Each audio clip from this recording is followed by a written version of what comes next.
Purnomo, Deden Buyung Rohmanto, dan Julius Juih. Jadi buku ini merupakan K13 yang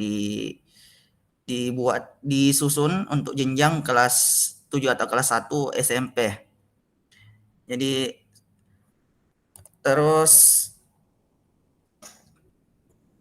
ada beberapa sedikit saya bahas. Jadi buku ini di setiap babnya itu terdapat peta kompetensi dan tujuan pembelajaran. Terus langsung saja di kelayakan penyajian ditinjau dari teknik penyajiannya. Terus dari segi kelayakan penyajian, jadi kelayakan penyajian ini akan membahas mengenai 3, yaitu sistematika penyajian, keruntutan penyajian, dan keseimbangan antara babnya. Terus dari teknik penyajian, dari sistematika penyajian.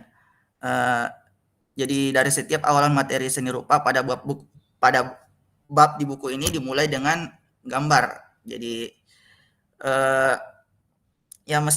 jadi yang sebelumnya itu materi yang dijelaskan sebelumnya oleh Bapak. Jadi dalam setiap dari kelayakan penyajian sebuah buku sebaiknya terdapat gambar yang dapat merangsang motivasi belajar siswa. Namun sayangnya di sini tidak terdapat hal tersebut. Namun di awal itu dia memiliki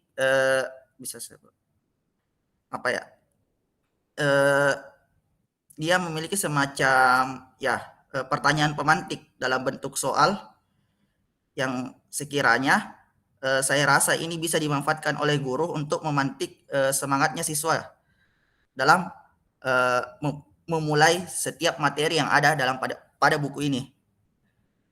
Terus kembali lagi terkait sistematika penyajian ini, yang pertama, yang kedua adalah adapun pada pendahuluan pada buku ini hanya memuat peta kompetensi dan tujuan pembelajarannya saja. Jadi tidak memuat materi prasyarat.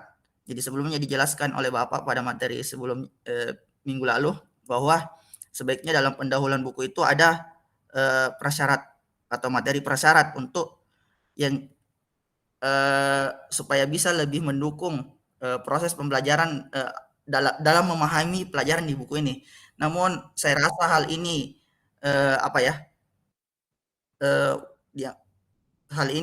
saya rasa wajar ya, karena ini masih pada tingkatan pertama, tingkatan SMP kelas 7. Artinya materi yang ada pada buku ini lah yang sebaiknya atau yang seharusnya dijadikan materi persyarat untuk buku-buku tahapan selanjutnya. Terus teknik penyajian lagi, yang kedua terkait keruntutan penyajian. Terus itu sedikit saya jelaskan, keruntutan penyajian sudah sesuai dengan alur berpikir deduktif dan induktif ya. Namun pada umumnya penjelasan yang digunakan pada buku ini yang saya baca khusus untuk seni rupa itu dia lebih ke deduktif, yaitu secara umum ke khusus. Ini saya ambil contoh sedikit di sini. Pada bab 1 secara umum dijelaskan apa itu menggambar, lalu apa saja unsur-unsur yang ada pada gambar, lalu kemudian mengkhususkan ke gambar flora, fauna, dan benda. Oke, jadi ini bisa kita lihat. Jadi yang saya tanda itu kuning itu secara umumnya, atau bisa kita lihat. Jadi ciri-ciri deduktif itu ya pada umumnya kalimat utamanya ada di awal paragraf, lalu kalimat pendukung selanjutnya. Terus ini sama juga. Dan ya, tapi ada juga dalam penulisan deduktif ya. Ya pada umumnya setiap buku pasti seperti itu.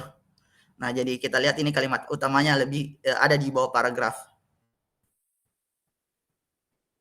Terus kembali lagi, meskipun materi prasyarat tidak ada dalam buku ini, tapi ya kembali lagi untuk keruntutan penyajiannya itu sudah cukup baik. Penyusunan materi ini dirunut dengan baik dari materi pokok ya. Materi pokok atau saya bisa asumsikan sebagai materi prasyarat ke materi utama. Misalnya untuk memahami suatu komposisi gambar, maka perlu dijelaskan apa itu pengertian dan objek dalam menggambar.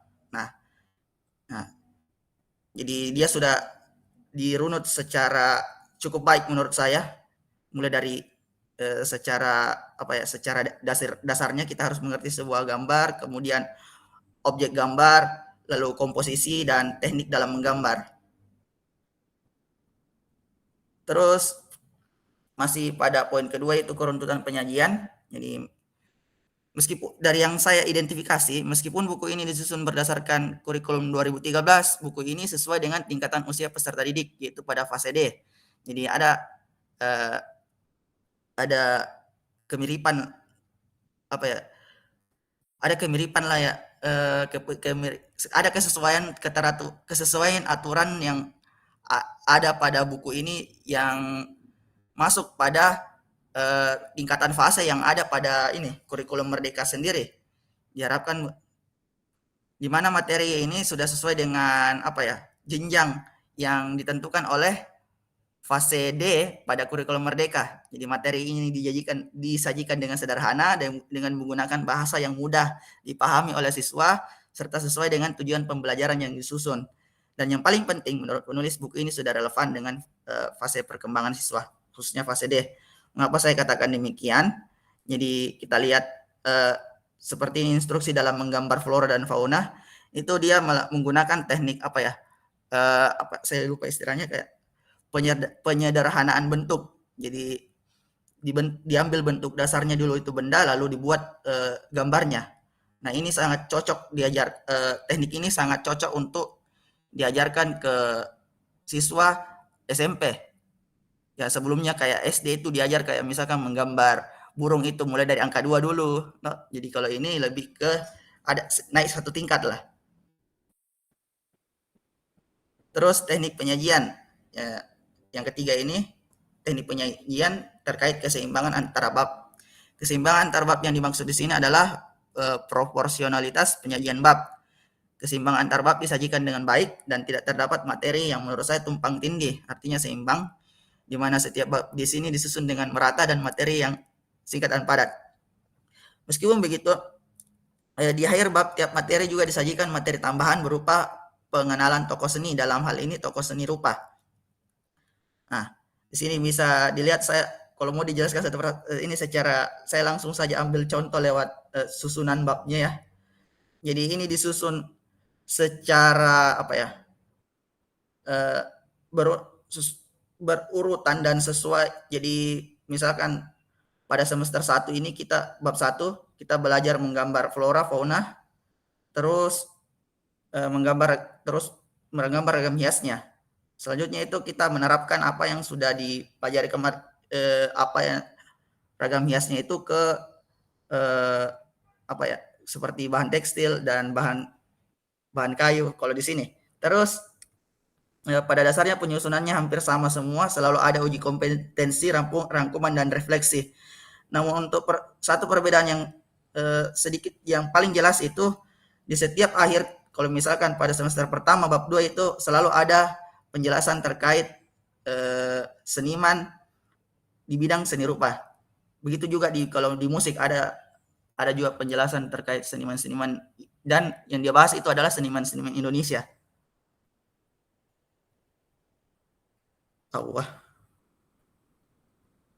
Terus teknik penyajian, kembali lagi keseimbangan antar bab. Jadi saya sedikit membandingkan mengenai kompetensi dasar ke-13. Di sini kita lihat memahami unsur prinsip, teknik dan prosedur menggambar flora dan fauna dan alam benda dengan berbagai bahan. Ini kompetensi dasar 31 dan sampai 34 di sini bisa kita lihat memahami prinsip dan prosedur menggambar flora fauna dalam bentuk geometrik menjadi ragam hias, ya sesuai juga. Dan saya rasa materinya itu cukup disajikan dengan cukup mudah dipahami untuk kelas SMP. Terus memahami prosedur penerapan ragam hias pada bahan buatan dan bahan alam. Nah, sama bahan tekstil dan kalau buku ini dia menggunakan tekstil dan bahan kayu. Terus terkait kompetensi dasar yang di sebelahnya 4, kompetensi dasar 4 ya pasti penerapannya ya. Praktiknya. Ya mungkin itu yang bisa saya sampaikan, kurang lebihnya mohon dimaafkan. Assalamualaikum warahmatullahi wabarakatuh. Itulah tadi presentasi dari Saudara Mamansyah terkait kajian buku teksnya. Selanjutnya untuk sesi ketiga presentasi, saya persilahkan kepada Kak Andi Nurliana untuk mempresentasikan hasil pekerjaannya. Terima kasih, saya persilahkan.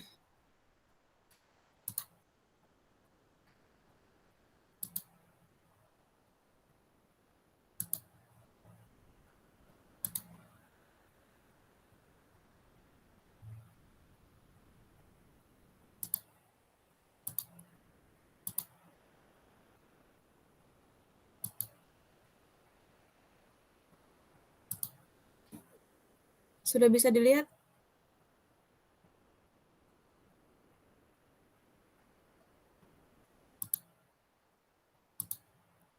Sudah, Kak.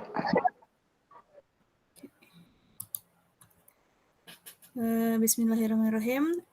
Assalamualaikum warahmatullahi wabarakatuh. Saya di sini akan mempresentasikan hasil pencarian saya mengenai kelayakan isi buku teks seni budaya Kemendikbud RI khusus SMA, MA, SMK kelas 10 semester 2. Bisa kita lihat sampul bukunya di sini. Berdasarkan urutan presentasi yang diharapkan di perkuliahan terakhir dosen pengampu, slide pertama yaitu abstrak. Penelitian ini bertujuan untuk mendeskripsikan kelayakan isi buku teks seni budaya yang diterbitkan Kementerian Pendidikan dan Kebudayaan Republik Indonesia, dipersiapkan dalam rangka implementasi kurikulum Salini.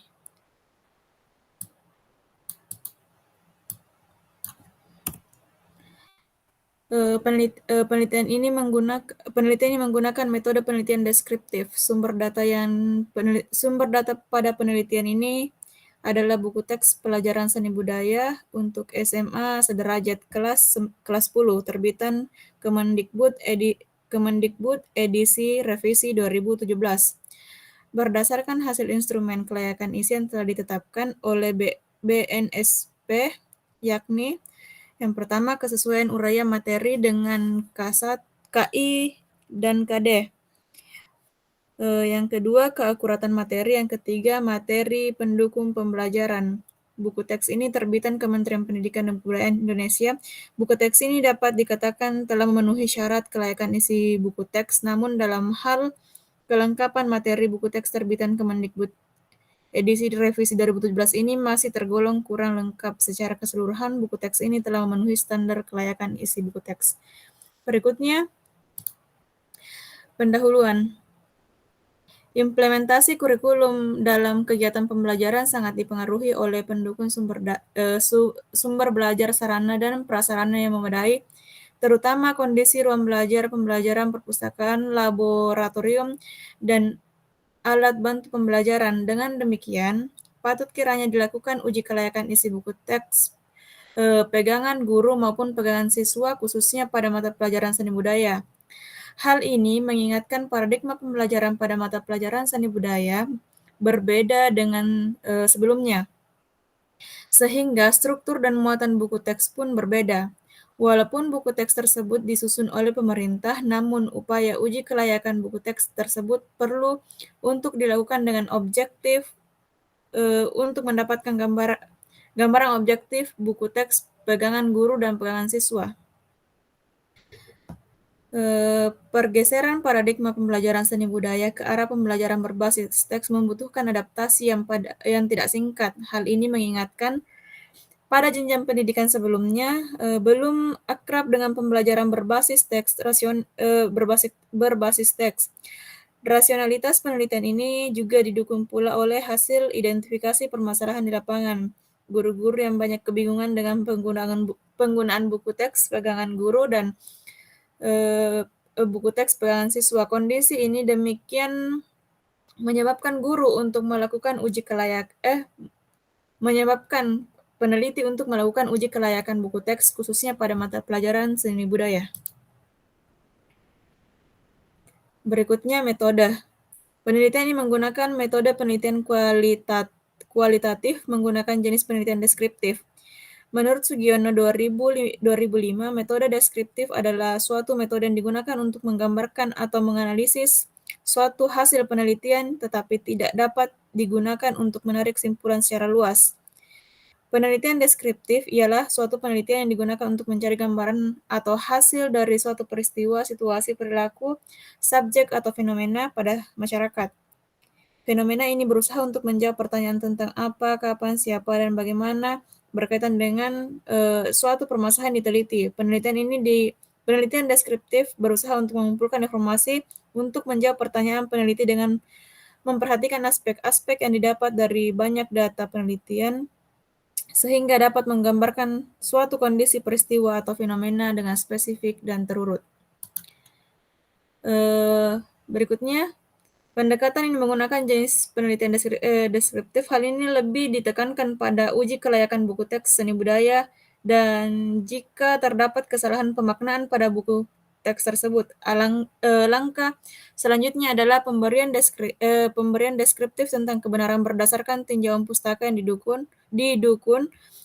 Data yang diperoleh nantinya akan dijabarkan secara deskriptif. Kemudian sumber data akan diperoleh dari buku teks pembelajaran seni budaya untuk SMA sederajat kelas 10 terbitan Kemendikbud edisi revisi 2017. Acuan yang diambil dalam aspek berdasarkan hasil instrumen kelayakan isi yang telah ditetapkan oleh BNSP, yaitu kesesuaian uraian menurut uraian materi dengan KI dan KD, keakuratan materi, dan materi pendukung pembelajaran buku teks terbitan Kemendikbud. Data awal berdasarkan hasil analisis yang dilakukan berdasarkan pada acuan yang sudah ditetapkan dapat diketahui tingkatan kesesuaian buku teks seni budaya terbitan Kemendikbud ini. Yang pertama, pada hasil pertama penelitian kelayakan isi buku teks seni budaya terbitan Kemendikbud tentang uraian materi, kompetensi inti atau KI dan kompetensi dasar pada halaman 12 dalam buku teks seni budaya ini dikaji tentang pembahasan dan daftar tugas yang tidak relevan. Kemudian pada halaman 34 materi pengertian kritik pada submateri dan tugas yang seharusnya menggunakan kata lebih terperinci sesuai kompetensi dasar yang ditetapkan. Adapun pembahasannya, pada pembahasan terkait kelayakan isi teks seni budaya terbitan ini tentang uraian materi, kompetensi inti, dan kompetensi dasar. Kompetensi inti ini memiliki kedudukan yang sama dengan standar kompetensi yang digunakan pada kurikulum tingkat satuan pendidikan. Kompetensi dasar yang diharapkan dapat dikuasai oleh siswa khusus pada beberapa materi, salah satunya menyusun proposal kegiatan pameran yang dijelaskan bahwa sebelum melakukan pameran akan dibuat proposal guna untuk mendapatkan sponsorship dan juga untuk kelancaran pameran yang akan dikerjakan. Dalam proposal sudah terdapat beberapa bagian yang dibutuhkan dalam pameran. Namun akan lebih relevan pada tugas yang muncul setelah pembahasan tersebut adalah menyusun proposal, bukan pembentukan panitia. Pembentukan panitia seharusnya dibahas lebih awal sebelum penyusunan proposal. Kemudian pada halaman 3 submateri pengertian kritik seharusnya tugas yang diberikan bukan apresiasi seni dalam kehidupan sehari-hari, melainkan fokus pada suatu karya yang dijumpai dalam kehidupan sehari-hari, kemudian diberikan kritik atau apresiasi seni sesuai kompetensi dasar yang telah ditetapkan. Yang kedua, hasilnya. Kemudian hasil penelitian kedua, peneliti melihat materi yang lainnya dalam buku seni budaya dengan penyusunan dan keakuratan materi pada bagian pertama pembahasan pameran karya seni rupa, pengertian pameran, dan langkah-langkah kegiatan pameran. Penjelasan pada bagian ini tergolong lengkap dengan uraian materi yang tersusun pada bagian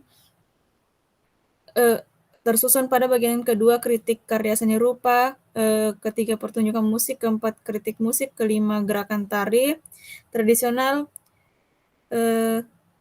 Keenam, kritik tari. Ketujuh, merancang pementasan. Dan yang terakhir,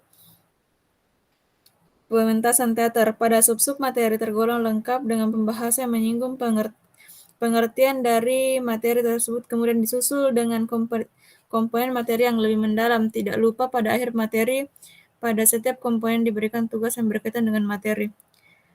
Berikutnya pembahasan dari hasilnya. Pembahasan kedua terkait keakuratan materi.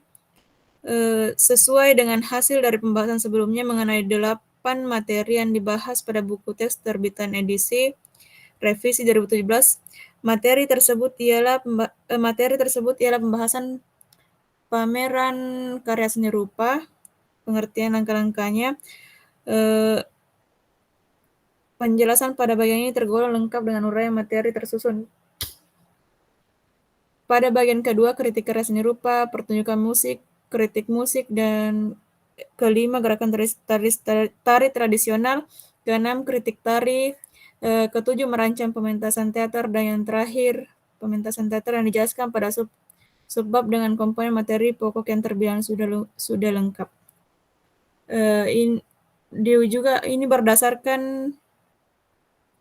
panduan dari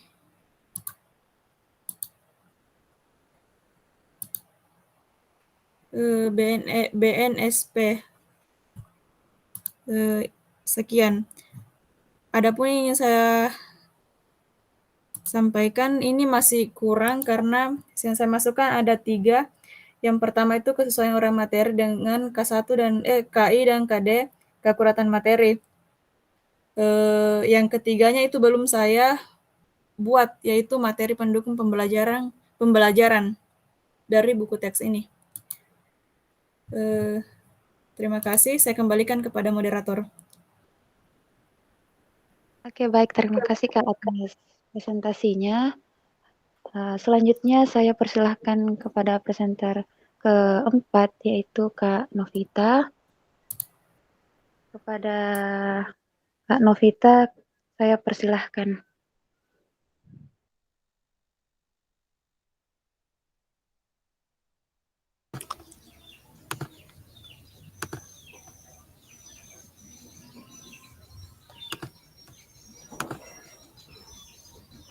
Apakah sudah terlihat? Sudah, Kak. Baik, terima kasih atas kesempatannya. Saya akan memaparkan tentang hasil pencarian saya, yaitu ingin menguji kelayakan isi buku teks seni budaya SMP atau MTS kelas 9 kurikulum 2013 revisi 2018. Yang mana ditinjau dari aspek materi seni lukis. Yang saya pilih itu bab 1. Adapun sampul dari buku yang saya uji kelayakannya seperti pada gambar. Selanjutnya adapun abstrak. Tujuan dari penelitian ini adalah untuk mendeskripsikan kelayakan isi dalam buku teks seni budaya SMP atau MTS untuk kelas 9 kurikulum 2013 edisi revisi 2018 yang diterbitkan oleh Kementerian Republik Indonesia. Penelitian ini menggunakan metode penelitian deskriptif objek. Kajian ini difokuskan pada keakuratan materi dan pengayaan pada buku teks, khususnya pada materi seni lukis. Sumber data pada penelitian ini adalah buku teks pelajaran seni budaya untuk SMP MTS kelas 9 kurikulum 2013 berdasarkan hasil analisis instrumen kelayakan isi yang telah ditetapkan BSNP pada bagian keakuratan materi dan pengayaan Kemendikbud 2018 ini dapat dikatakan telah memenuhi syarat kelayakan isi buku teks. Namun dapat dilihat dari bagian penjelasan setiap materi yang dijelaskan masih tergolong kurang lengkap, sedangkan pada bagian penggunaan gambar dan keterangan sudah sesuai dengan sumbernya. Secara keseluruhan buku teks ini telah memenuhi standar kelayakan isi. Selanjutnya pendahuluan. Pada setiap mata pelajaran yang disajikan pasti membutuhkan bahan ajar yang berupa buku teks. Buku teks ini berfungsi sebagai sarana prasarana yang dapat menunjang proses pembelajaran yang bermutu. Buku teks ini juga berfungsi sebagai sarana pelaksana kurikulum yang di dalamnya disajikan sumber ajaran yang bervariasi dan sistematis, di mana mencerminkan suatu sudut pandang tertentu tentang mata pelajaran yang diajarkan. Adapun pembahasan kelayakan isi buku teks, di mana yang saya pilih itu bab 1. Adapun yang harus diperhatikan dalam menentukan kelayakan isi adalah kesesuaian uraian materi dengan KI dan KD serta cakupan materi, di mana pada buku ini tidak memuat kompetensi inti atau KI dan kompetensi dasar pada halaman depan. Begitu pula pada pembahasan di setiap bab 1, bab 2, dan sampai bab 16 tidak ditulis lagi KI dan KD-nya. Sehingga tidak nampak kompetensi inti dan kompetensi dasar apa yang dibahas dan yang ingin dicapai dalam setiap bab pada aspek pembelajaran saja. Jika dilihat dari tujuan pembelajaran serta materi yang dibahas, maka dapat disimpulkan bahwa tujuan pembelajarannya ini sudah sesuai dengan standar isi kurikulum 2013. Sebagai contoh materi pada bab 1 ini tentang seni lukis. Adapun keluasan materi yang dimana konsep, definisi, prinsip, prosedur, contoh-contoh, dan pelatihan yang terdapat dalam buku teks seni budaya ini dapat dikatakan bahwa keluasan materi masih perlu diperluas cakupannya seperti materinya, walaupun pada dasarnya telah sesuai dengan kebutuhan materi pokok yang mendukung tercapainya standar kompetensi inti dan standar kompetensi dasar. Sebagai contoh yang bisa kita lihat pada bab 1 halaman 1 dengan judul bab 1 ini seni lukis. Pada bab ini materi dimulai dengan menyajikan peta konsep atau alur pembelajaran dan dilanjutkan dengan definisi dan contoh-contoh serta latihan yang mendukung tercapainya kompetensi inti dan kompetensi dasar. Selanjutnya kedalaman materi. Kedalaman materi sebuah buku teks juga harus diperhatikan. Harus jelas pembagian kedalaman materi pada tiap tingkat kelas, konsep, definisi, prinsip, prosedur, contoh-contoh, dan pelatihan yang terdapat dalam buku teks ini. Dapat dikatakan telah sesuai dengan kebutuhan materi pokok yang mendukung tercapainya kompetensi inti dan kompetensi dasar dalam kurikulum 2013. Selanjutnya ada keakuratan materi. Yang pertama itu akurasi konsep dan definisi, di mana materi dalam buku teks harus disajikan secara akurat untuk menghindari miskonsepsi yang dilakukan siswa. Dalam buku teks yang dianalisis ini, materi telah disajikan secara akurat dan tidak menimbulkan miskonsepsi yang dilakukan siswa. Hal ini dapat kita lihat pada setiap materi yang ditampilkan pada setiap bab, seperti yang dapat dilihat pada bab 1 dengan judul seni lukis. Kemudian adapun buku teks seni budaya untuk SMP MTS kelas 9 terbitan Pusat Kurikulum dan Perbukuan Balitbang Kemendikbud tahun 2018 ini, menurut saya sebagai penulis pada bab 1 sudah menyajikan kesesuaian materi dengan kompetensi inti dan kompetensi dasar, namun tidak keseluruhan sesuai. Dari segi kelengkapan materi sudah sesuai, dari segi keluasan materi belum maksimal, dan kedalaman materi masih kurang sesuai. Kesesuaian materi dengan kurikulum merupakan syarat mutlak yang harus dipenuhi untuk memberikan kemudahan dalam mencapai tujuan pembelajaran yang telah ditetapkan. Selanjutnya, akurasi prosedur. Prosedur-prosedur yang dirumuskan dalam buku teks ini dapat dikatakan sudah cukup baik. Bisa dilihat pada bab 1 halaman 18 dengan materi seni lukis. Langkah-langkah atau prosedur dalam seni lukis dipaparkan secara jelas dan runtut. Hal ini tentu dapat menghindarkan siswa untuk melakukan kesalahan sistematis pada setiap materi yang diajarkan dalam buku teks. Selanjutnya akurasi soal, di mana soal-soal yang terdapat di dalam buku teks seni budaya kelas 9 untuk SMP atau MTS ini telah disajikan dan disusun secara akurat untuk mendukung siswa dalam menguasai materi yang telah dipelajari, seperti yang dapat kita lihat pada latihan uji kompetensi yang terdapat pada gambar. Adapun kebahasaan pada buku teks pendidikan seni budaya untuk SMP atau MTS kelas 9 kurikulum 2013 revisi 2018 ini dari segi penggunaan bahasa yang digunakan sudah baik karena telah sesuai dengan kaidah bahasa Indonesia sehingga mempermudah siswa untuk memahami isi buku teks tersebut.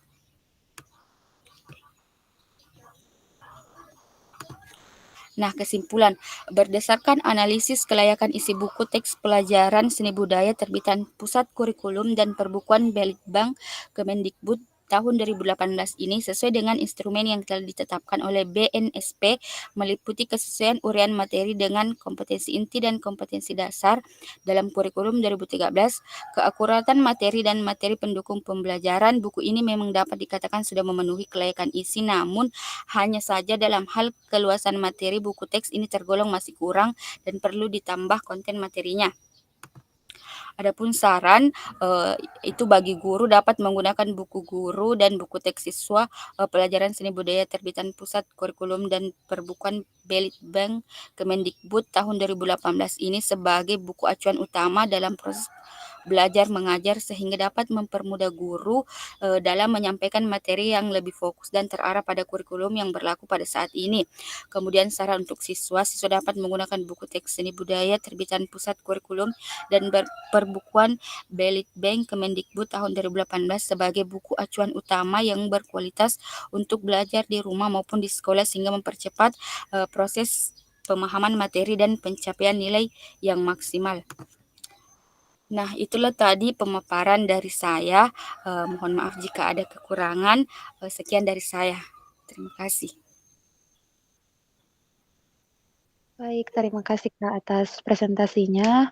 Selanjutnya untuk presenter terakhir yaitu Kak Nurul Fitra Dewi. Saya persilahkan.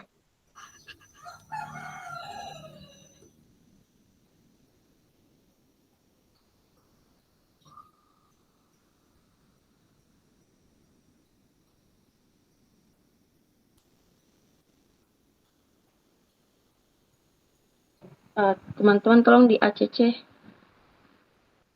Oh ya, terima kasih.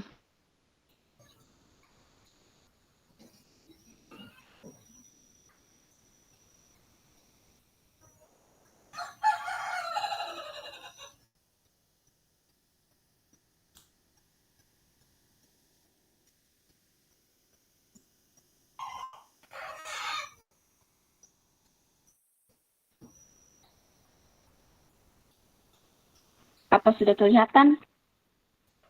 Sudah Kak.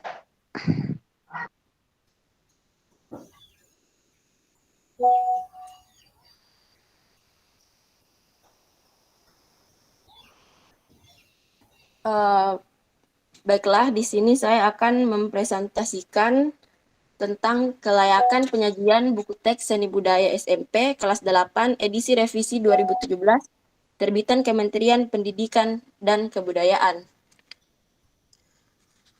Buku teks seni budaya SMP kelas 8 edisi revisi 2017 diterbitkan oleh Pusat Kurikulum dan Perbukuan Kemendikbud berdasarkan penyajian pembelajaran. Buku ini ditulis oleh Eko Purnomo, Deden Hairudin, Buyung Rohmanto, Julius Jui, dan bab yang saya bahas di sini ialah terkhusus pada bab 2 ya, dengan materi menggambar ilustrasi.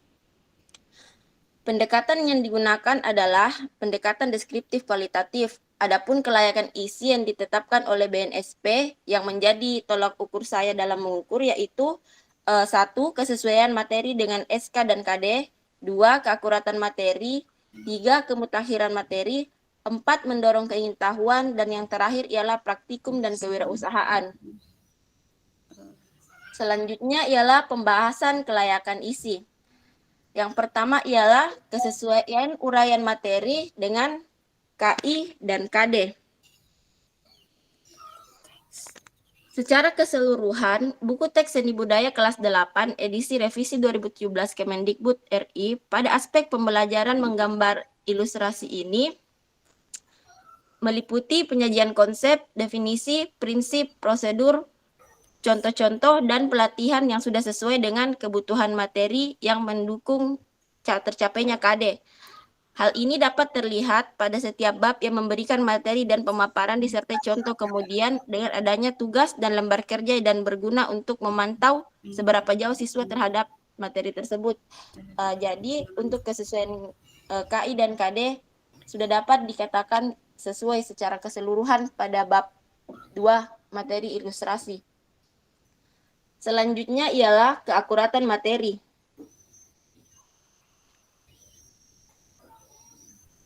Pada buku teks seni budaya kelas 8, edisi revisi 2017 Kemendikbud RI pada bab 2, materi menggambar ilustrasi, saya rasa ada beberapa terdapat ketidaksesuaian antara referensi gambar dengan wacana yang dijelaskan.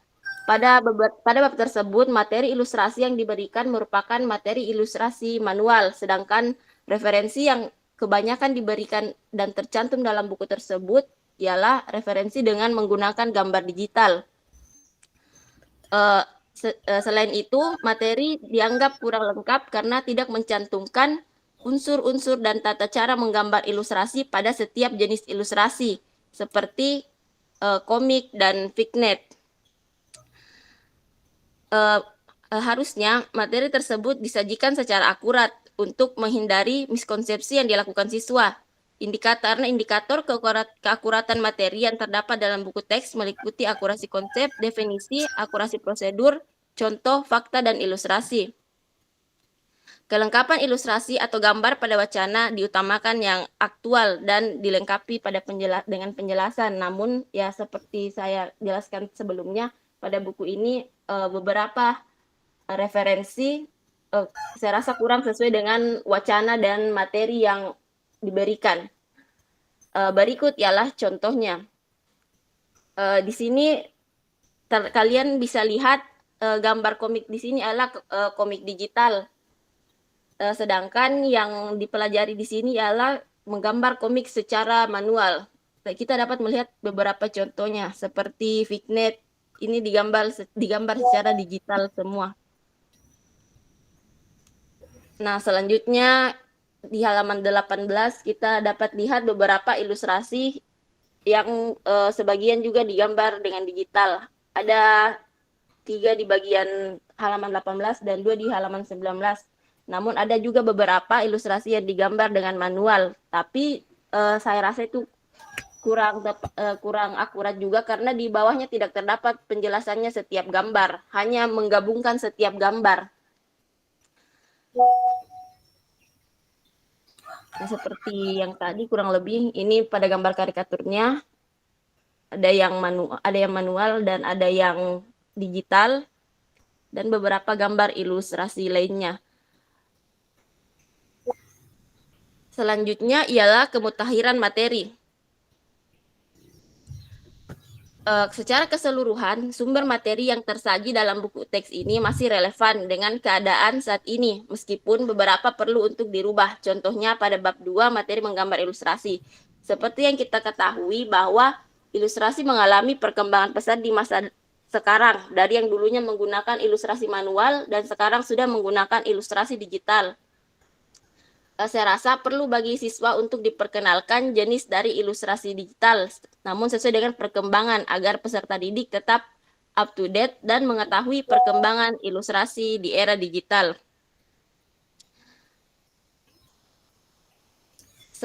Dan selanjutnya ialah mendorong keingintahuan.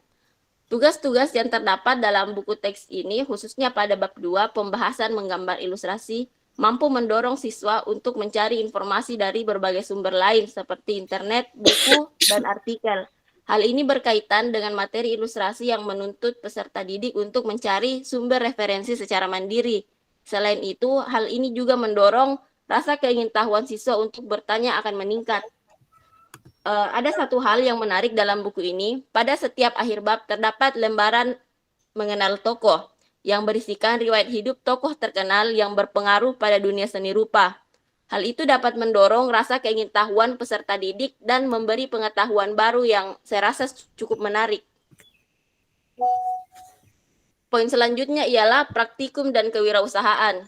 Di dalam buku teks ini, pada bab 2 materi menggambar ilustrasi, telah disajikan macam-macam ilustrasi dan fungsinya, sehingga peserta didik bisa memahami nilai kegunaan pada ilustrasi dan hal itu dapat mendorong peserta didik, terutama yang memiliki keterampilan dalam menggambar ilustrasi, untuk mengembangkan bakat dan keterampilannya untuk menghasilkan karya yang memiliki fungsi pakai dan nilai jual. Berikut adalah contoh praktikum yang dimaksud. Terdapat metode, namun metode yang diberikan ini metode menggambar ilustrasi secara keseluruhan, tidak per jenis seperti komik punya metode, menggambar fignet punya metode. Ini beda, secara keseluruhan saja dijelaskan bagaimana cara menggambar ilustrasi. Dan gambar-gambar setiap fasenya juga saya rasa kurang jelas dan terlalu singkat. Padahal ini adalah siswa SMP dan saya rasa masih butuh fase-fase yang menggambar. Seperti kalian bisa lihat di sini, gambarnya hanya 3 dan sangat singkat dan kurang akurat menurut saya. Selanjutnya ialah kesimpulan. Buku teks seni budaya kelas 8 SMP terbitan Kementerian Pendidikan dan Kebudayaan dapat dikategorikan telah memenuhi syarat kelayakan isi pada buku teks. Adapun kekurangan yang terdapat pada buku teks ini adalah pada pembahasan ilustrasi, materinya sangat terbatas dan kurang dalam hal metode menggambar ilustrasinya. Gambar yang diberikan sebagai referensi ilustrasi kebanyakan adalah ilustrasi digital, dan hal ini berbeda dengan yang diajarkan pada siswa, yaitu menggambar ilustrasi dengan cara manual, dan hal itu kurang akurat. Saran: berdasarkan pemaparan sebelumnya, diperlukan penyempurnaan agar materi yang disajikan lebih tepat dan sesuai, dan masih perlu adanya peningkatan dan lebih memerhatikan keakuratan materinya. Namun, secara keseluruhan, buku teks ini, khususnya pada bab 2 ilustrasi, telah memenuhi standar kelayakan isi BNSP. Sekian dan terima kasih. Assalamualaikum warahmatullahi wabarakatuh. Baik, terima kasih Kak atas presentasinya.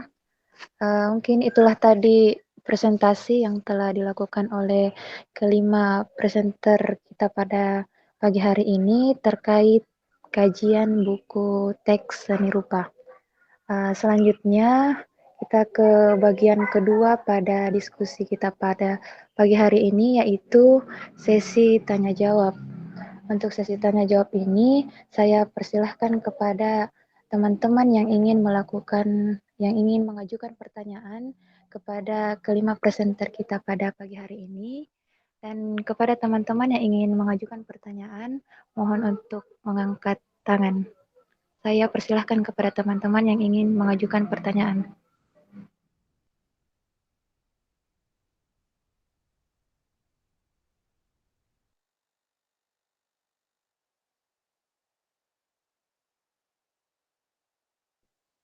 Apakah ada dari teman-teman yang ingin mengajukan pertanyaan kepada 5 presenter kita? Saya persilahkan.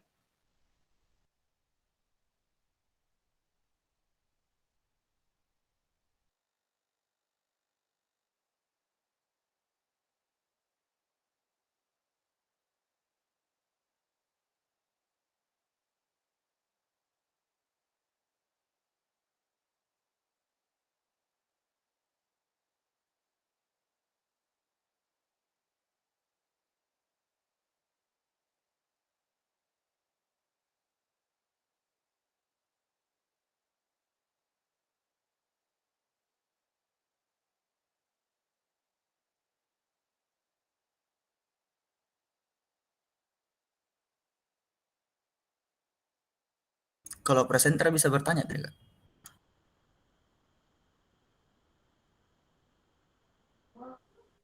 Bisa Kak untuk bertanya ke presenter lain mungkin?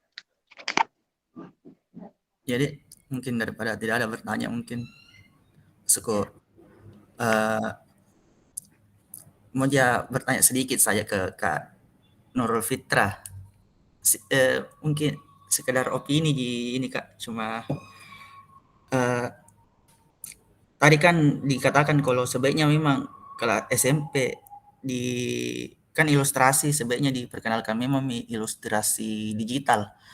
Kalau menurutku agak terlalu dini mungkin. Kalau buku SMA mungkin cocok Kak, tapi kalau SMP karena kan pertama kalinya juga memang masuk ilustrasi, artinya manualnya dulu enggak apa-apa. Kecuali memang sudah diajarkan di SD. Tapi ya sekedar opini dia Kak, cuma enggak tahu kalau dari kita kira-kira menurut Kak bagaimana itu Kak?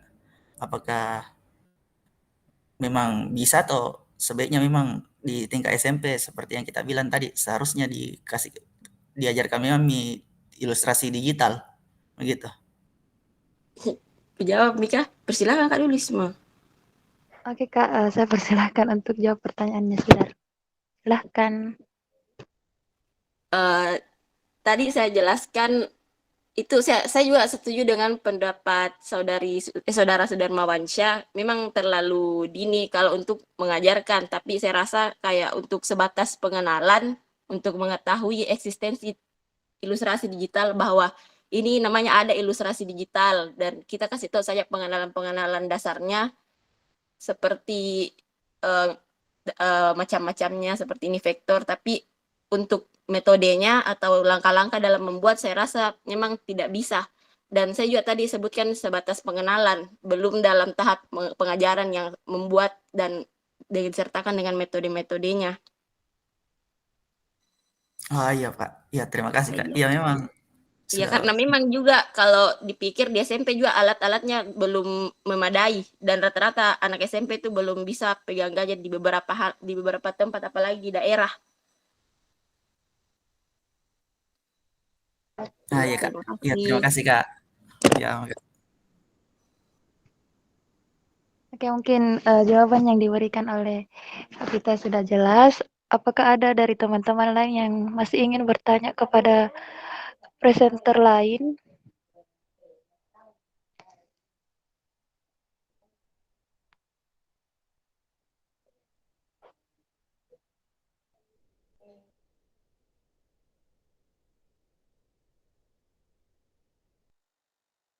Ismamud. Oke, dari Kak Nurfadila, saya persilahkan untuk bertanya. Baiklah, terima kasih atas kesempatannya. Saya akan bertanya kepada saudara Sudar. Tadi bagaimana menurut pendapat Anda mengenai buku yang dikaji itu Seni Budaya kelas 7 dari segi teknik penyajian? Sudah bisa dikatakan layak atau belum? Karena saya tidak melihat adanya abstrak yang disampaikan dari presentasi Anda tadi. Terima kasih. Mungkin bisa langsung dijawab, Sudar, atau? Oke, langsung saya jawab deh.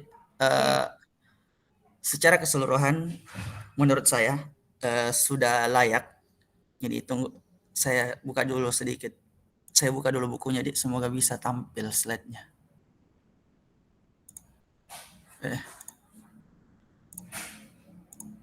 Kelihatan bukunya, Dik? Kelihatan nggak? Enggak? Tidak, Dek. Aish. Sepertinya Jelaskan bermasalah. saja. Ya. Oke, tidak. Secara keseluruhan saya bisa mengatakan buku ini layak dari sesuai dengan jenjangnya juga.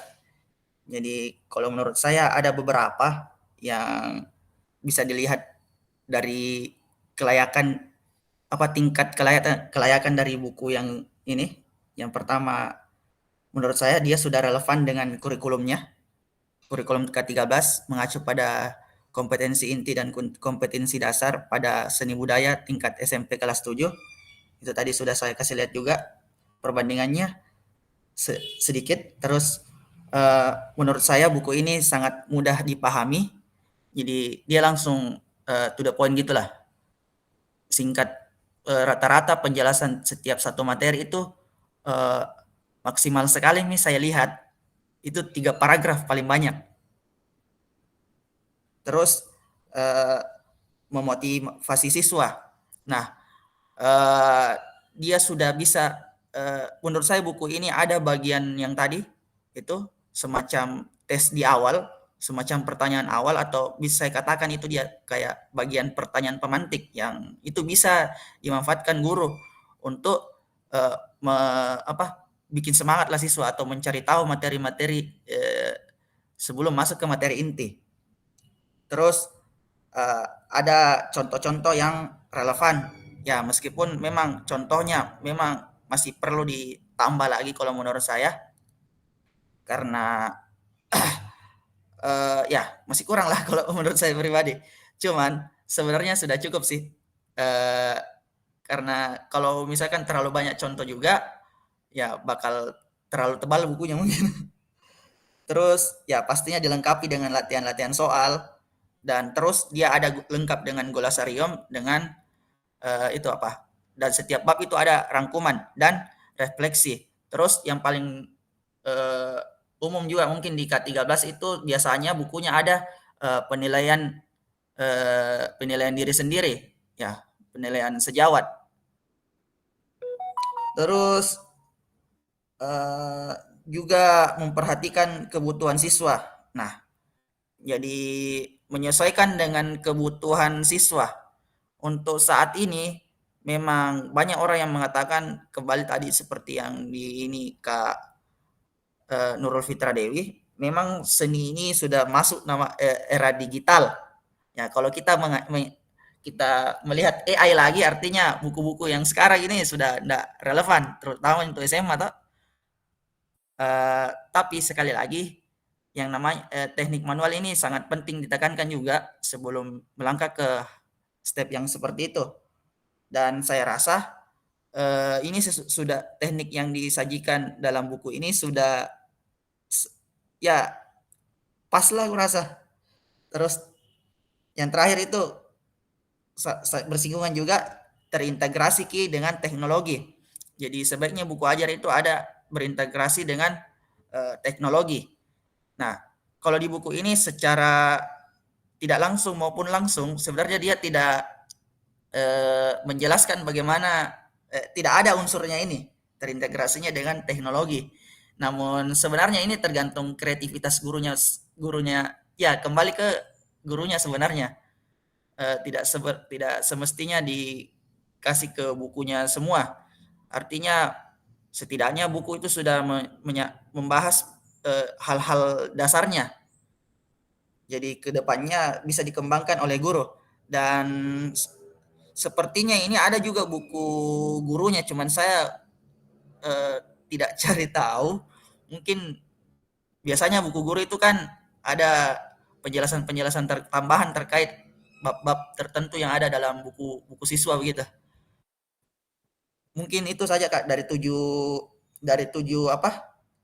kriteria, mulai dari relevan dengan kurikulum, mudah dipahami, dia memotivasi siswa, terus ada contoh-contoh yang relevan, dilengkapi dengan latihan soal, memperhatikan kebutuhannya siswa juga, terus terintegrasi dengan teknologi. Menurut saya buku yang ini sudah memenuhi kriteria tersebut. Oke, itu saja. Terima kasih. Mungkin itu jawaban yang diberikan oleh Saudara Sudarmawansa. Bagaimana dengan Kak Dila? Apakah sudah jelas? Jelas sekali. Oke, terima kasih Kak. Apakah masih ada yang ingin ditanyakan kepada teman-teman yang masih ingin bertanya? Silahkan angkat tangan.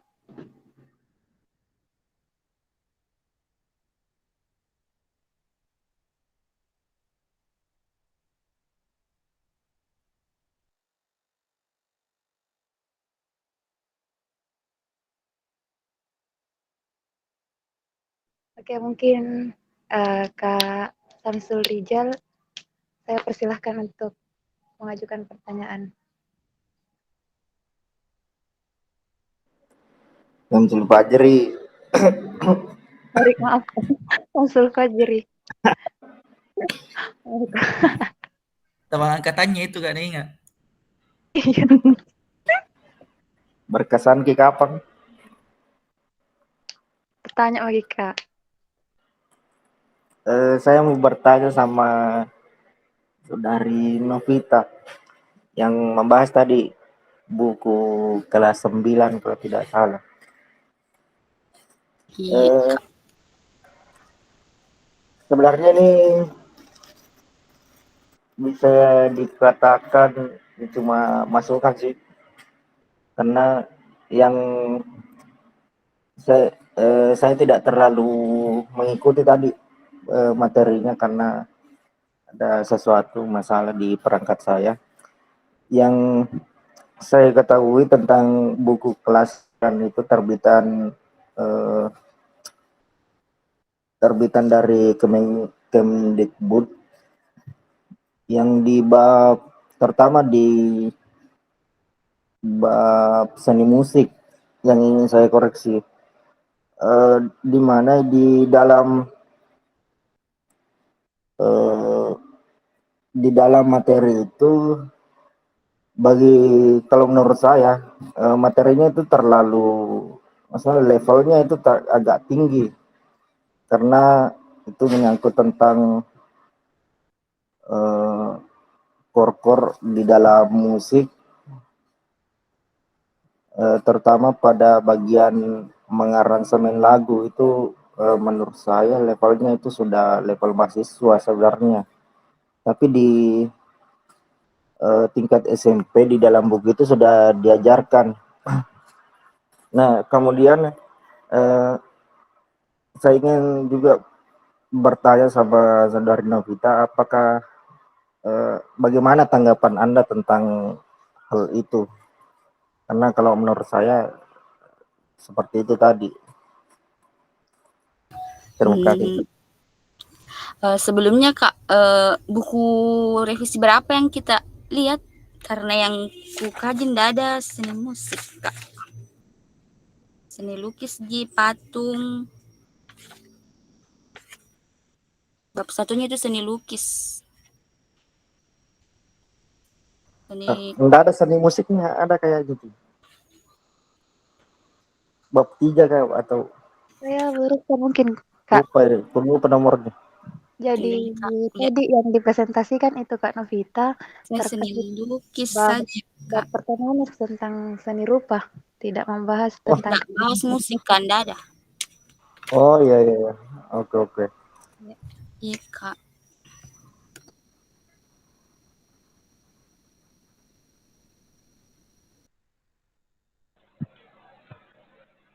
Bisa bertanya moderator.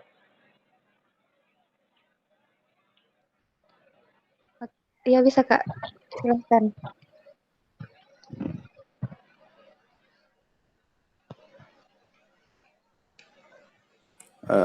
Baik, terima kasih atas kesempatannya. Jadi saya ingin bertanya terkait presenter dari Kak Guntur yang kemudian membahas terkait kelayakan penyajian isi buku Panduan Guru Seni Rupa kelas 10 SMA tahun 2021 kurikulum Merdeka Belajar. Jadi dari beberapa rentetan penjelasan tadi, ada beberapa poin yang kemudian saya tangkap, dan salah satu yang paling terakhir adalah terkait mengenai persoalan kebahasaan. Dalam pendeskripsiannya tadi, bahwasanya kebahasan dalam buku itu sudah memenuhi standar KBBI dan juga sesuai ataupun sefrekuensi dengan standar pemahaman peserta didik terkhusus daripada kelas itu.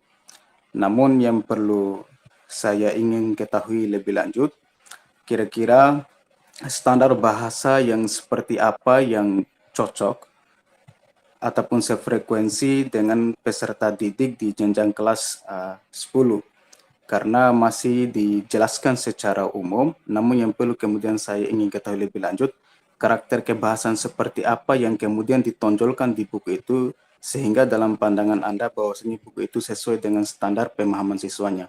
Apakah bahasanya lugas, ataukah bersifat interaksional, ataukah bahasanya bersifat monoton, baku, dan lain sebagainya. Mungkin seperti itu pertanyaan daripada saya. Saya kembalikan kepada moderator.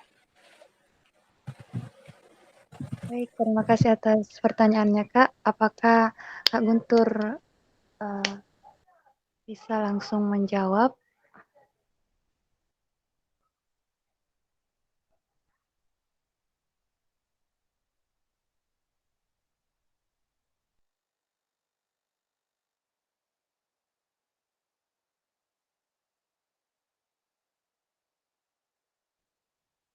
Kak Guntur.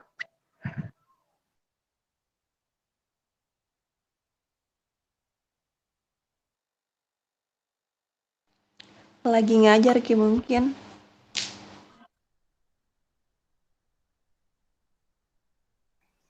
Mungkin Kita mau Guntur. jawab. Mungkin teman-temannya lain bisa telepon dulu Guntur yang 2 HP-nya. Iya. Atau ada dari teman-teman yang bisa jawab juga tidak apa-apa. Apa tadi Risma? Karena begini Kak, terkait buku yang kemudian dikaji oleh Kak Guntur itu termasuk kategori buku yang baru Kak, karena cetakan daripada kurikulum Merdeka. Jadi yang saya ingin ketahui bagaimana sih itu karakter bahasa yang kemudian dicantumkan ataupun tercover dalam buku itu sehingga dalam pandangan presenter tadi sesuai dengan standar pemahaman siswa. Buku kelas berapa? Kayaknya buku guru, Kak. Kelas 10 kayak itu, tahu. Cuman kayaknya susah juga dijawab karena memang bukunya spesifik Kak Guntur yang sudah baca, kecuali memang yang sudah baca. Halo. Ada Ya, nih. ada nih. Ya kenapa? Minta maaf mengajar. Oke. Mungkin bisa diulang Kak pertanyaannya dari Tapi saya ingin bertanya Kak, mungkin saya ulang pertanyaannya. Secara sederhananya pertanyaan saya terkait mengenai persoalan kebahasaan, bahwasannya tadi kakak sudah menjelaskan terkait mengenai persoalan kebahasaan sudah memenuhi standar KBBI dan juga sesuai dengan apa yang kemudian menjadi standar pemahaman peserta didik di kelas 10. Namun yang perlu saya ketahui lebih lanjut, kira-kira kebahasaan seperti apa yang kemudian sefrekuensi dengan pemahaman peserta didik yang kemudian tercover dalam buku itu. Apakah bahasanya lugas, ataukah bahasanya terkesan interaksional, atau hanya sebatas kaku dan monoton. Mungkin saya membutuhkan penjelasan lebih lanjut terkait mengenai persoalan kelayakan kebahasaan dalam buku itu. Saya kembalikan kepada moderator. Silahkan dijawab Kak. Baik, terima kasih atas pertanyaannya. Minta maaf sebelumnya karena tadi mengulur waktu ya. Jadi menurut yang sesuai dengan yang saya baca itu buku tentang kurikulum Merdeka tadi itu sesuai dengan kebahasaannya, menurut saya itu bahasanya mudah dipahami oleh peserta didik. Jadi tidak kaku dan ada beberapa kayak setiap babnya itu dia terdapat glosariumnya, berbeda dengan buku-buku yang kayak yang kurikulum 2013. Biasanya kan kurikulum 2013 itu dia glosariumnya terdapat pada bagian akhir buku. Sedangkan untuk kurikulum Merdeka itu sendiri dia pada setiap babnya itu sudah terdapat glosariumnya. Jadi adapun bahasa-bahasa yang sulit dipahami oleh siswa itu bisa didapatkan langsung pada bab tersebut. Kemudian dari bahasanya juga itu sudah memenuhi standar komunikatif dan tidak sulit untuk dipahami oleh peserta didik. Jadi lebih mudah untuk dipahami. Seperti itu yang saya tangkap dari yang saya baca ya. Mungkin seperti itu. Oke, itulah tadi jawaban yang diberikan. Saya kembalikan kepada Kak Risman. Apakah sudah jelas? Baik, terima kasih. Jadi singkatnya ada perubahan yang signifikan bagaimana sih penerapan daripada kurikulum Merdeka Belajar ketika kita bandingkan dengan kurikulum K13. Dan supaya lebih bagusnya mungkin nanti saya coba baca-baca. Terima kasih moderator, saya kembalikan. Oke, terima kasih. Mungkin untuk sesi tanya jawab pada pagi hari ini, saya maksimalkan untuk 4 orang saja. Saya mungkin bisa tutup diskusi ini, dan saya mungkin bisa kembalikan ke Bapak dan mengucapkan alhamdulillah. Assalamualaikum warahmatullahi wabarakatuh. Waalaikumsalam warahmatullahi wabarakatuh. Oke, terima kasih Ismayanti Hamsar. Jadi saya kira diskusi yang menarik tadi ya. Sudah ada 4 penanya dan 5 presenter ya. Dan saya kira apa yang dipresentasikan juga di luar dugaan saya ya. Saya pikir hanya sampai metode, kemudian ada tambahan data awal ya, tapi ini sudah sampai membuat kesimpulan ya. Jadi sepertinya langkah selanjutnya tinggal menulis artikel, memang ya tinggal dituangkan. Jadi datanya sudah lengkap, saya lihat semua. Keren ini ya. Jadi saya senang juga melihat progresnya yang begitu cepat ya.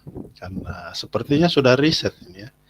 Jadi sudah menampilkan 60% bahkan 70% hasil risetnya ya. Sehingga ini lebih mempermudah untuk langkah selanjutnya dalam menulis artikel jurnalnya nanti ya. Karena output utamanya ini adalah artikel jurnal. Jadi harapan saya sebenarnya di presentasi ini banyak diskusinya di metode ya, metode apa yang digunakan untuk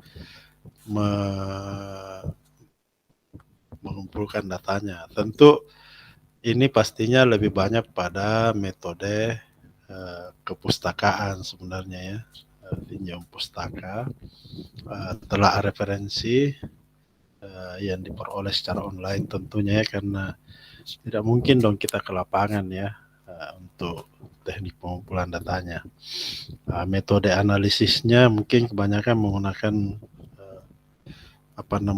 interaktif ya. Jadi data yang ada ini disajikan, kemudian direduksi, dibuat kategorisasinya ya, kemudian menarik kesimpulan. Jadi seperti itu sebenarnya metodenya di dalam melakukan riset. Jadi dipaparkan dulu data-datanya.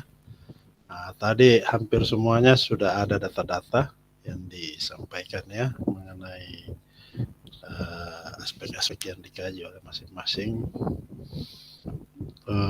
Hanya memang saya lihat secara umum masih meluas ya. Jadi misalnya Guntur, kebahasaannya juga disinggung. Kemudian ada kelayakan isi. Padahal sebenarnya kalau pilih kelayakan isi aja, fokus saja pada satu sub, itu bisa lebih mendalam ya. Tapi bukan berarti tidak boleh, yang lainnya boleh saja.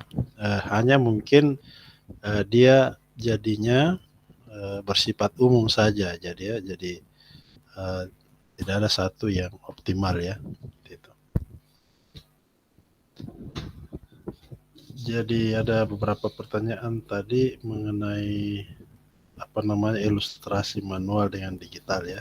Saudara Nuansa ini yang di SMP, buku SMP ya. Apakah tidak terlalu berat ya materinya? Jadi saya kira ini memang perlu dicermati juga ya mengenai kontennya ya atau isi, kesesuaian dengan perkembangan peserta didik tentunya ya. Tadi ada juga yang terakhir penanya Risman mengenai kebahasaannya ya, seperti apa yang sesuai dengan peserta didik. Jadi saya hanya ingin menguatkan di sini. Sebenarnya kalau aspek kebahasaan itu dia sebenarnya lebih bersifat umum sebenarnya ya. Jadi apalagi kalau untuk kelas 10 itu lebih cenderung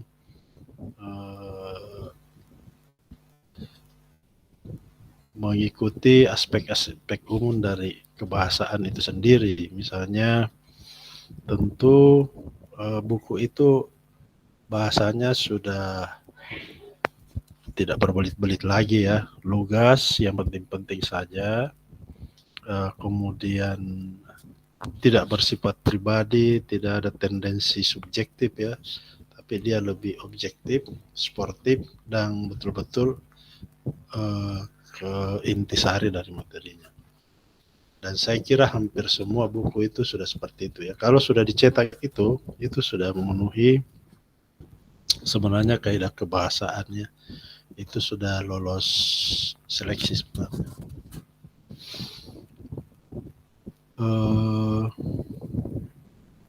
Kemudian ada pertanyaan juga tadi mengenai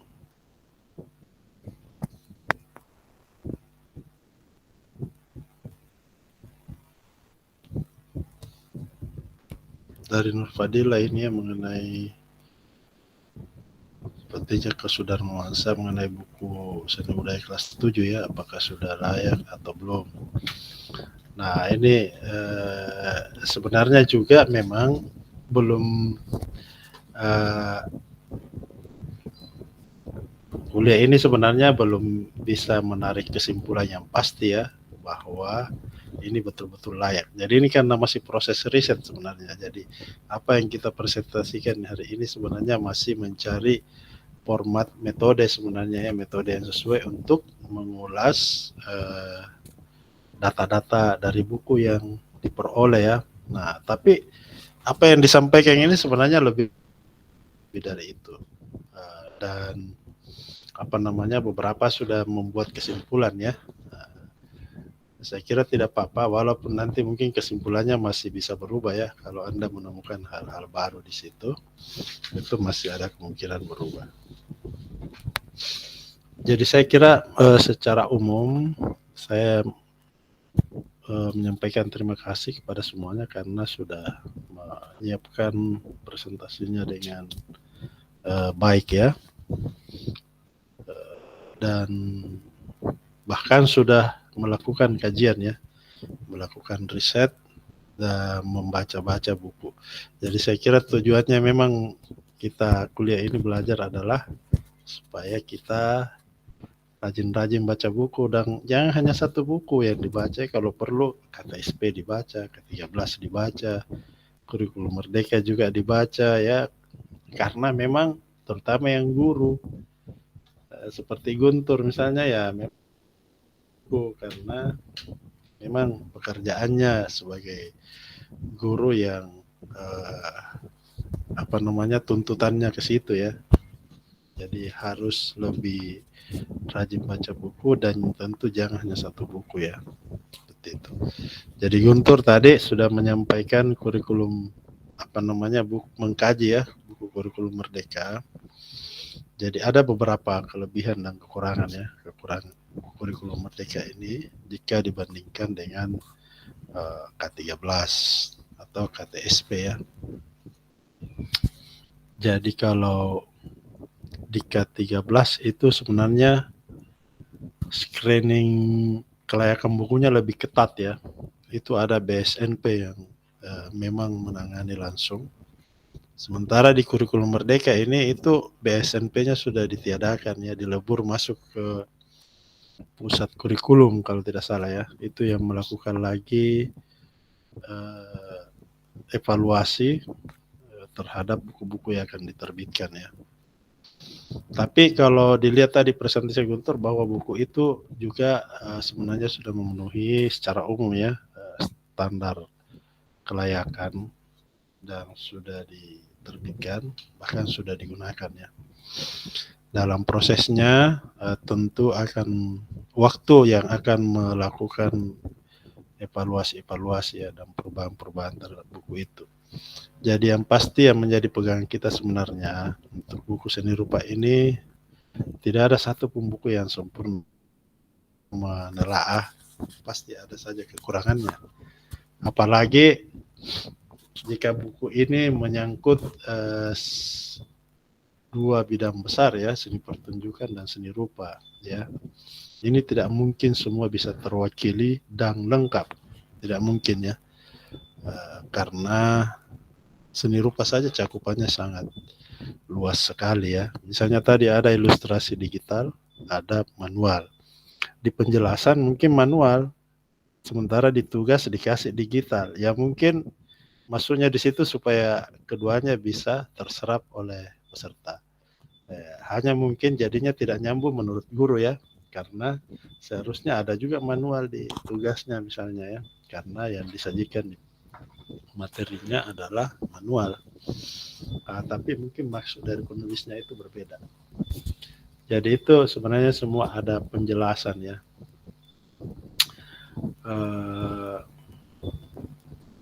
Hanya mungkin untuk kalau K13 dengan kurikulum Merdeka yang sedia, kalau K13 KTSP saya lihat itu penulis bukunya hampir sama ya, kayak Eko Purnomo itu sudah puluhan tahun ya tidak dilakukan rolling, itu terus penulisnya. Jadi ini ada kemungkinan materi-materi lama itu saja yang dicaplok, dirubah sedikit ya, di copy paste.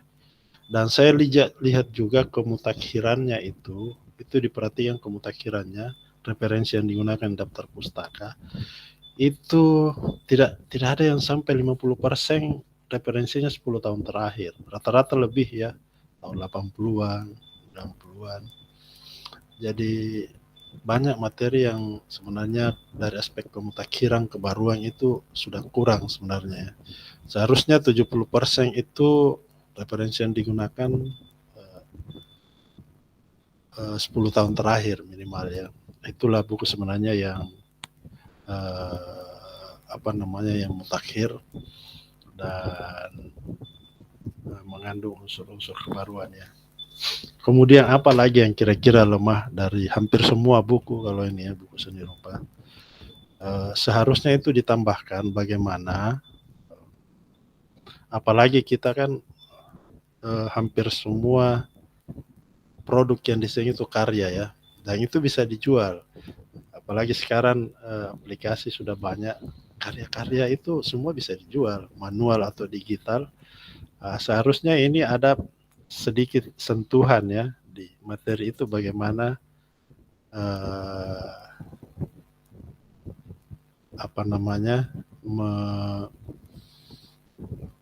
mengekonomikan ya, mengkomersialkan karya-karya. Jadi bagaimana menjual karya supaya jangan hanya sampai pada tahap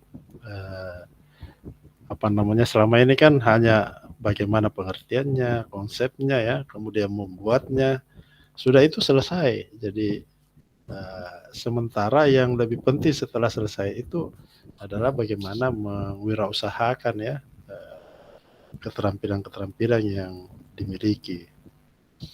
Dan ini kalau ditahu jalurnya, ada anak-anak kita yang pintar berkarya, karya-karyanya bagus, produktif, dan dia tahu jalurnya penjualannya, itu bisa menjadi ladang ini ya, mata pencaharian yang sangat bagus dan luar biasa. Dan saya kira sudah banyak contoh alumni-alumni kita yang berhasil menjual karya-karyanya melalui aplikasi seperti Microstock ya, kemudian Frevik dan lain-lain, banyak penjualan-penjualan.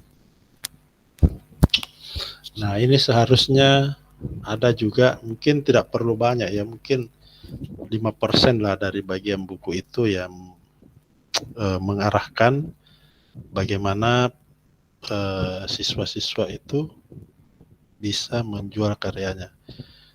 Jadi karena sebagai guru dan pelajaran seni rupa itu harusnya membangkitkan motivasi siswa itu melalui dorongan-dorongan ekonomis ya, bahwa seni rupa ini bisa menjadi mata pencaharian nantinya ya, bisa menjadi ladang pekerjaan yang cukup menjanjikan. Apalagi kalau ditahu jalur-jalur pemasarannya ya, baik secara online maupun secara langsung ya, itu bisa menjadi lahan pekerjaan yang cukup menjanjikan. Dan saya kira ini seharusnya tidak menjadi tabu di dalam sistem pendidikan kita ya, dalam kurikulum kita, karena menjadi persoalan besar dari bangsa kita saat ini itu masih banyak penganggurannya juga ya. Ini bagaimana bidang ilmu seni rupa ini bisa menjadi salah satu bidang yang memberikan salah satu solusi ya, melalui keterampilan-keterampilan yang dimiliki, bisa menjadi lahan sumber penghidupan yang layak bagi para alumni-alumninya minimal ya. Seperti itu.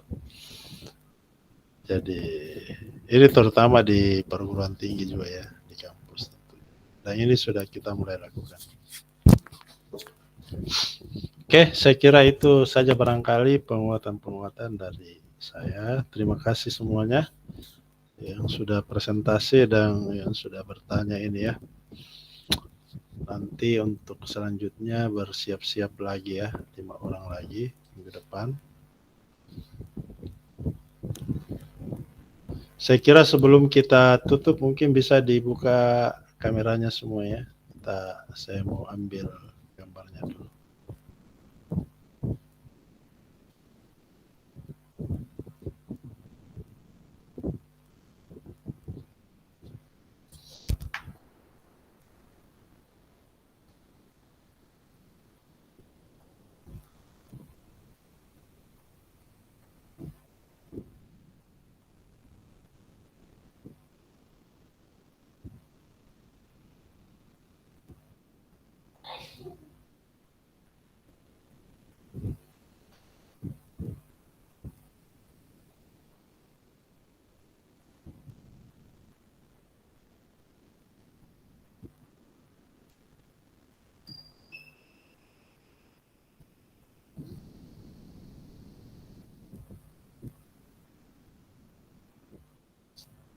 Oke, terima kasih semuanya. Baik, Pak. Demikian pertemuan kita hari ini, lebih dan kurangnya mohon dimaafkan.